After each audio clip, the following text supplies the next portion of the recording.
We like to write things down too, but I just don't want like daisies and roses and flowers on mine. Clap, clap, clap your hands. Clap, clap, clap your hands. Burn it out. To the left. Take it back now, y'all. One hop this time. One hop. To the left. Take it back now, y'all. Right foot, let's start. Cha-cha, real smooth. Welcome back to another episode. I hope you like that new intro. Just decided to switch things up a little bit, getting my format and formula together, so hope you guys enjoyed that. This week I wanted to talk about productivity and organization. Listen, we're almost at the end of the year. It's that final push, the fourth quarter.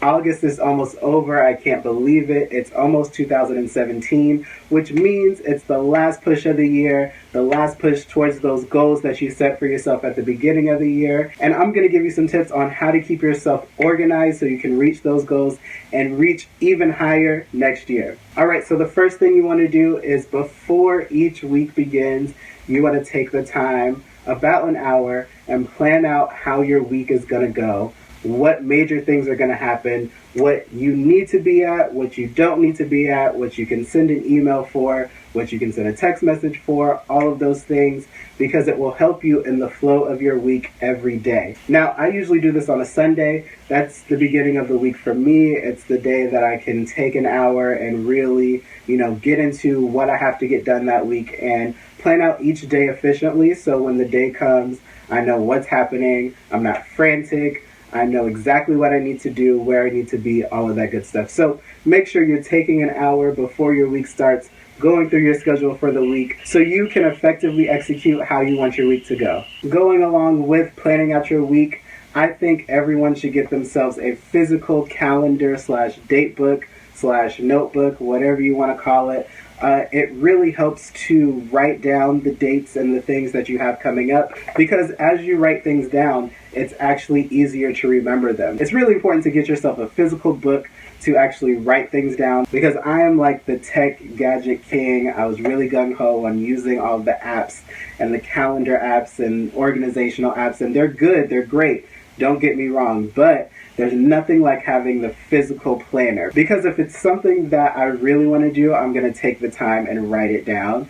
If you tell me something and I'm like, oh yeah, I'll put it in my phone, 9 times out of 10 I'm going to forget about it and I won't be there. So really hold yourself accountable for writing those things down in your date book. I recommend getting an 18-month date book just so that you can have the rest of the current year and the entire next year. I got this one from TJ Maxx for like $4. It's leather. It's got the full month as well as the week play-by-play, so you can write down in more detail what's happening on each day. And it's leather bound. It's really nice. The only thing I want, the women have like all of these cool designs for their like planners, and they got the Lily Pulitzer, and they have the Kate Spade and all of that stuff. So I need the menswear designers to get on date books for men, because we like to write things down too, but I just don't want like daisies and roses and flowers on mine. I want a nice sleek leather one like this, but not as plain as this. Like this one just says 2017 on it. Like I want a nice saying on my book too. Nah I mean?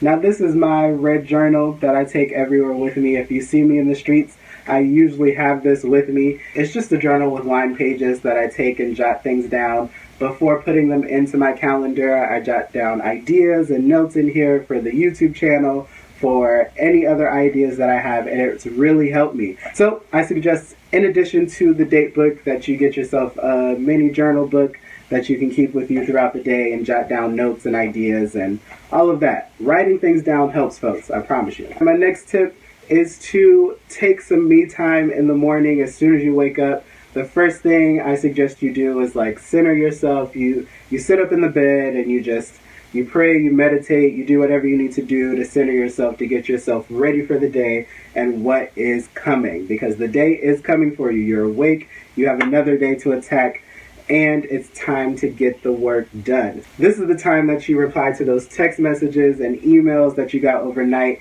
and you check your social media outlets to make sure that everybody's gotten a reply and you make your new post for the day, whatever the case may be. So that way, when you start your day in the morning, there's nothing to do but get the work done. That's it. So that is the best way to start your days, by taking that me time and, getting things started early. So for my next tip, if you have a really huge project that you're trying to get finished, or you just need an hour to really buckle down and really work, take the time to swipe up, if you have an iPhone, to the control center and hit that moon for Do Not Disturb. I promise it's the best feature ever on the iPhone. I haven't owned an Android phone in years, but I'm sure they do. So check that out. It's called Do Not Disturb on iPhone, and I'm sure they have something comparable on Android. So take that time to use that feature on your mobile devices.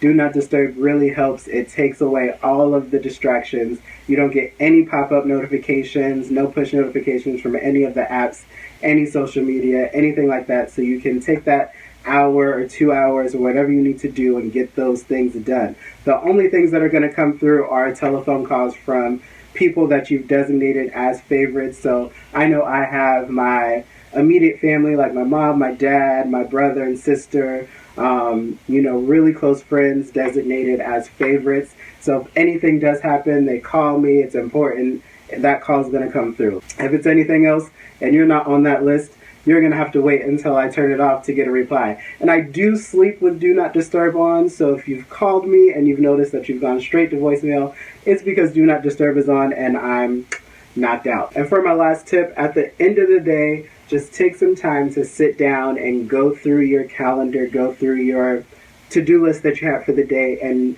mark those things off that got done. Also, you want to take note of the things that did not get done. Listen, we're not perfect. We may have a list, but we may not get everything done. Things happen. So don't be too hard on yourself if you miss some things on your list for that day. Just move it to another day that you can attack and get it done. Take this time at the end of the day. I like to call it my wrap-up time. I go through what I was supposed to get done that day, mark all the things that got done, take note of the things that didn't get done, move it to another day, and just relax. Before we wrap it up today, I want to talk about Superman and Superwoman mentality. So we've really got to stop and break down this mentality of I've got to do it all, I've got to do all these things because I got to get it done. Newsflash, folks, you don't have to do it all. If there's something that you really don't want to do, don't say yes. If there's something that's not going to help you reach your goals, don't say yes. If there's something that's not going to bring you, your life, your family's life, value, don't do it. Alright, that's the end of this week's video. Please make sure to like, share, and subscribe to the YouTube channel. Also, make sure you're following all of the social media that's down in the info box. I'll see you guys next week. Peace.